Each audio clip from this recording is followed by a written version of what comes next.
Chapter 2, verse 31. स्वधर्मवृपि चावेक्ष्य लविकम्पितुमर्हसि धार्धिर्योद्धयो क्षेत्रोल योत्र शस्त्रियशे लविधत्ते।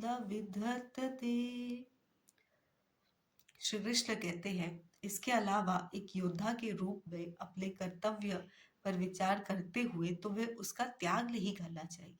वास्तव में योद्धा के लिए धर्म की रक्षा हेतु युद्ध करने के अतिरिक्त अन्य कोई विकल्प नहीं होता। वेदों के अनुसार स्वधर्म मनुष्य का कर्तव्य है।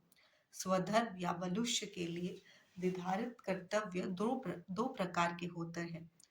पराधर्म अर्थात आध्यात्मिक कर्तव्य और अपराधर्म अर्थात लौकिक कर्तव्य। जो स्वयं को आत्मा मानते हैं उनके लिए श्रद्धा पूर्वक भगवान से प्रेम और उनकी भक्ति करने का कर्तव्य निश्चित किया गया है।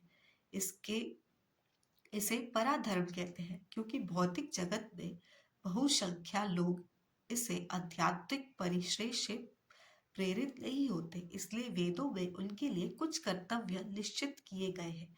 जो स्वयं को शरीर मानते हैं इन कर्तव्यों को व्यक्ति के आश्रम अर्थात जीवन के पड़ाव और वर्ण अर्थात व्यवसाय के अनुसार परिभाषित किया गया है। इन्हें पराधर्म या लौकिक कर्तव्य कहा जाता है।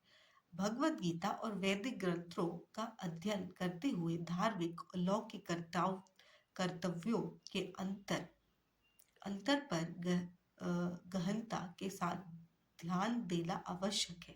अर्जुन वृत्ति से योद्धा था और इसीलिए एक योद्धा के रूप में वरुणानुसार उसका कर्तव्य धर्म की मर्यादा के लिए युद्ध करना था।